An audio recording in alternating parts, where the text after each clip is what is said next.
महादेव का संकेत, जब टूटे इंसान को फिर से जीने की वजह मिलती है। नमः शिवाय। नमस्कार दोस्तों, आप देख रहे हैं जयप्रिया स्टोरी और आज की ये कहानी उन लोगों के लिए है जो भीतर से पूरी तरह टूट चुके हैं, जो हर रात चुपचाप तकिए में मुंह छुपाकर रोते हैं और जो मन ही मन महादेव से पूछते हैं, हे भोलेनाथ, क्या अब भी कोई रास्ता बचा है? कहानी शुरू होती है एक ऐसे इंसान से जिसका नाम है आरव। आरव बाहर से तो हंसता था, लेकिन अंदर से पूरी तरह बिखर चुका था। कुछ महीने पहले तक उसकी जिंदगी में सब कुछ था, प्यार, भरोसा, सपने। लेकिन आज ना वो इंसान साथ था, ना वो सपने जिसे उसने अपनी रूह का साथी माना था। वो अचानक हमेशा के लिए चला गया। टूटे दिल की खामोशी। आरव ने किसी से कुछ कहा नहीं, क्योंकि दुनिया कमजोर लोगों की नहीं सुनती। वो हर सुबह उठता, काम करता, लोगों से बात करता, लेकिन रात होते ही उसका असली दर्द जिंदा हो जाता। छत की ओर देखते हुए वो अक्सर बुदबुदाता, अगर वो मेरे लिए था ही नहीं तो महादेव ने मुझे उससे मिलाया ही क्यों? महादेव की ओर पहला कदम। एक दिन बहुत ज्यादा टूट जाने के बाद आरव शिव मंदिर चला गया। न कोई इच्छा, न कोई मांग, बस आंखों में आंसू और दिल में सवाल। उसने शिवलिंग के सामने सिर रख दिया और पहली बार खुद को रोने दिया। वो पल जब सब कुछ बदल गया। मंदिर में शाम की आरती शुरू हो चुकी थी। घंटी की आवाज, धूप की खुशबू और मंत्रों की गूंज। उसी पल आरव को अजीब सा सुकून महसूस हुआ, जैसे किसी ने उसके सिर पर हाथ रख दिया हो। महादेव की आवाज अंतर्मन से। उसी रात आरव ने सपना देखा। एक गहरी नीली रोशनी, त्रिशूल की चमक और शांत लेकिन गंभीर आवाज, अब रोना बंद करो। जिसे तुमने खोया है वो खोया नहीं है। तुम्हारा स्वर्गीय साथी तुम्हारे जीवन में नए रूप में लौट चुका है। भ्रम या संकेत? आरव घबराकर उठ गया, पसीने से भीगा हुआ, लेकिन मन शांत। उसने खुद से कहा, यह सिर्फ सपना था। लेकिन अगले ही दिन कुछ ऐसा हुआ जिसने उसकी सोच हिला दी। पहला संकेत। ऑफिस जाते वक्त एक अजनबी ने अचानक उससे कहा, आप बहुत मजबूत हो, बस खुद को कमजोर समझ बैठे हो। आरव ठिठक गया, क्योंकि ये वही शब्द थे जो वो इंसान उसे अक्सर कहा करता था, जो उसकी जिंदगी से जा चुका था।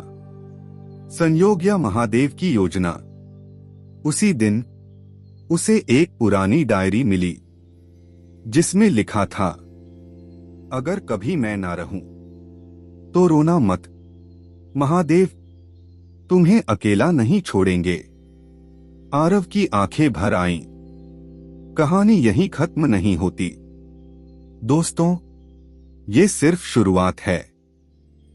महादेव जब किसी को तोड़ते हैं तो उसे जगाने के लिए, और जब वो कहते हैं अब रोना बंद करो, तो समझ लेना कुछ बहुत बड़ा आने वाला है। आरव को अब उस सपने पर सिर्फ सपना कहकर भरोसा नहीं हो रहा था, क्योंकि महादेव ने जो कहा था वो धीरे धीरे सच बनता जा रहा था। तुम्हारा स्वर्गीय साथी नए रूप में लौट चुका है। लेकिन सवाल ये था, कैसे, कौन, किस रूप में? मन का तूफान। आरव का मन अजीब दुविधा में था। एक तरफ उसे डर लग रहा था कि कहीं वो अपने दर्द को ही संकेत समझ तो नहीं रहा, और दूसरी तरफ दिल के किसी कोने में एक हल्की सी रोशनी जग चुकी थी। अनजाना मोड़। अगले दिन ऑफिस से लौटते वक्त तेज बारिश शुरू हो गई। आरव एक पुराने शिव मंदिर के बाहर रुक गया। ये वही मंदिर था जहां वो कभी कभी अपने उस साथी के साथ आया करता था। आज वो अकेला था। मंदिर का रहस्य। मंदिर के अंदर एक बूढ़े पुजारी धीमे स्वर में मंत्र जप रहे थे। नमः शिवाय। आरव वहीं बैठ गया। कुछ देर बाद पुजारी ने बिना उसकी ओर देखे कहा, जो चला गया है वो गया नहीं होता बेटा। आरव चौंक गया। सीधा दिल पर वार। आरव ने पूछा, बाबा, आप मुझे जानते हैं? पुजारी मुस्कुराए। महादेव अपने भक्त की पीड़ा सबको दिखा देते हैं। फिर उन्होंने एक बात कही जो आरव की रूह हिला गई। जब शिव किसी को छीनते हैं तो खाली करने के लिए नहीं, बल्कि उससे बेहतर भरने के लिए। दूसरा संकेत। पुजारी ने आरव को एक रुद्राक्ष दिया और कहा, जब सही समय आएगा तुम्हें पहचान हो जाएगी। आरव ने रुद्राक्ष लिया, लेकिन मन में सैकड़ों सवाल थे। सपनों की दूसरी रात। उस रात आरव ने फिर सपना देखा। इस बार महादेव सामने थे, शांत, गंभीर, करुणामय। जिसे तुम ढूंढ रहे हो वो तुम्हें ढूंढ चुका है। लेकिन पहचान आंखों से नहीं, आत्मा से होगी। बदलाव की शुरुआत। अगले कुछ दिनों में आरव ने अपने भीतर बदलाव महसूस किया। वो पहले जैसा टूटा हुआ नहीं था। दर्द था, लेकिन अब वो उसे खा नहीं रहा था।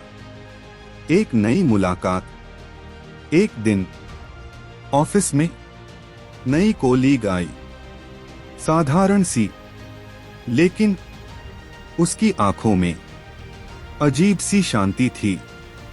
जब उसने आरव से बात की तो अनजाने में वही शब्द कहे, जिंदगी रुकने के लिए नहीं बनी। आरव सन्न रह गया। आत्मा की पहचान। वो शब्द कभी उसके पुराने साथी कहते थे। आरव का दिल तेज धड़कने लगा। क्या यही महादेव का इशारा था? महादेव का नियम। दोस्तों, महादेव कभी किसी की जगह नहीं बदलते, वो रूप बदलते हैं। जो आत्मा आपके लिए बनी होती है वो किसी न किसी रूप में आपके जीवन में लौटती ही है। समझ का पल। आरव को अब समझ आने लगा था। महादेव उससे उसका प्यार नहीं छीन रहे थे, बल्कि उसकी आत्मा को अगले स्तर पर ले जा रहे थे। महादेव का तीसरा संकेत, जब आत्मा सच को पहचान लेती है। आरव अब पहले जैसा इंसान नहीं रहा था। वो दर्द जो कभी उसकी सांसें रोक देता था, अब उसे भीतर से मजबूत बना रहा था। लेकिन महादेव का तीसरा संकेत अभी आना बाकी था। अंदर की लड़ाई। आरव जानता था ये आसान नहीं होगा, क्योंकि जब महादेव तीसरा संकेत देते हैं तो वो इम्तिहान होता है। उसकी जिंदगी में नई कोलीग धीरे धीरे एक अहम जगह लेने लगी थी। ना कोई वादा, ना कोई उम्मीद, बस एक अजीब सा अपनापन। डर का सच। आरव के मन में एक डर था, अगर मैं फिर टूट गया तो, अगर ये भी बस एक भ्रम हुआ तो। क्योंकि जो एक बार पूरी तरह टूट चुका हो, वो दोबारा भरोसा करने से डरता है। महादेव की परीक्षा। एक सोमवार की रात आरव फिर उसी मंदिर गया। आज वो रोने नहीं आया था, आज वो सवाल लेकर आया था। उसने शिवलिंग के सामने आंखें बंद की। हे महादेव, अगर ये संकेत है तो मुझे साफ दिखाइए, और अगर नहीं तो मुझे इससे बाहर निकाल लीजिए। तीसरा संकेत। उसी पल मंदिर की बत्ती हल्की सी कांप गई और उसके मन में एक वाक्य गूंज उठा, जो तुम्हें डर से मुक्त करे वही तुम्हारा है। आरव की आंखें खुल गईं। समझ का पल। उसे अचानक एक बात समझ आई। पुराना साथी उसे खुश करता था, लेकिन उससे डर भी लगता था कि कहीं वो खो न जाए। लेकिन यह नई उपस्थिति उसे शांत कर रही थी। ना डर, ना बेचैनी, ना घबराहट, आत्मा की पहचान। दोस्तों, महादेव कभी शोर में सच नहीं दिखाते। वो सच हमेशा शांति में होता है। आरव को अब पूरी तरह एहसास हो गए, या स्वर्गीय साथी लौटता है, यादों के रूप में नहीं, बल्कि सीख के रूप में। स्वीकार करना। एक दिन आरव ने खुद से कहा, मैं अब अपने अतीत को बोझ नहीं बनाऊंगा। उसने महादेव के सामने एक दिया जलाया और मुस्कुराया। ये उसकी सबसे बड़ी जीत थी। महादेव का सत्य। उसी रात उसे अंतिम सपना आया। महादेव वह बोले, जो गया उसने तुम्हें अधूरा नहीं छोड़ा, उसने तुम्हें तैयार किया अगले चरण के लिए, जीवन का नया अध्याय। आरव ने अब किसी चीज को जल्दी नाम नहीं दिया, लेकिन वो जीने लगा था। और यही महादेव का सबसे बड़ा चमत्कार था। कहानी का संदेश बहुत जरूरी। दोस्तों, अगर आपकी जिंदगी से कोई चला गया है तो याद रखिए, महादेव कुछ भी छीनते नहीं, वो सिर्फ रूप बदलते हैं। और आपको अगले स्तर के लिए तैयार कर रहे हैं। महादेव कहते हैं, अब रोना बंद करो, तुम्हारा स्वर्गीय साथी लौट आया। आरव उस दिन बहुत शांत था। पहली बार उसे ऐसा लग रहा था कि जिंदगी उससे लड़ नहीं रही, बल्कि उसे समझा रही है। नई सुबह का संकेत। सुबह की पहली किरण उसके कमरे में आई। आरव ने आंखें खोली और दिल से कहा, धन्यवाद महादेव, आपने मुझे वापस जीना सिखा दिया। अंतिम सत्य। उस दिन वो फिर मंदिर गया, लेकिन आज उसकी आंखों में आंसू नहीं थे। आज उसकी आंखों में विश्वास था। पुजारी ने उसे देखकर कहा, लगता है शिव ने तुम्हें अपना उत्तर दे दिया। महादेव का अंतिम संदेश। आरव के भीतर एक आखिरी आवाज गूंजी, अब रोना बंद करो। जो तुम्हारे जीवन में आया था वो भूमिका निभाने आया था, और जो अब है वो यात्रा पूरी करने आया है। स्वर्गीय साथी का अर्थ। दोस्तों, स्वर्गीय साथी का मतलब कोई एक इंसान नहीं होता। कभी वो सीख बनकर आता है, कभी शक्ति बनकर, कभी शांति बनकर। महादेव के 3 अटल नियम। पहला नियम, महादेव कभी गलत व्यक्ति को हमेशा के लिए नहीं रखते। दूसरा नियम, जो जाता है वो खालीपन नहीं, तैयारी छोड़कर जाता है। तीसरा नियम, जो सच में आपका होता है वो डर नहीं, शांति देता है। आरव का बदला जीवन। आरव अब किसी से शिकायत नहीं करता था।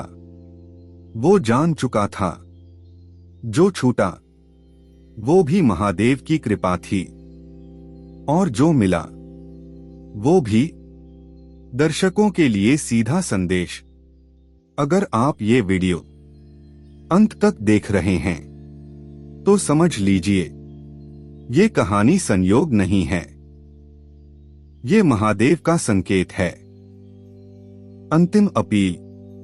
अगर आपने भी कभी किसी को खोया है तो कमेंट में लिखिए नमः शिवाय। और अगर ये कहानी आपके दिल तक पहुंची तो वीडियो को अपने उस दोस्त तक जरूर पहुंचाइए जो अंदर से टूट चुका है। महादेव किसी को आपसे छीनते नहीं, वो आपको खुद से मिलवाते हैं।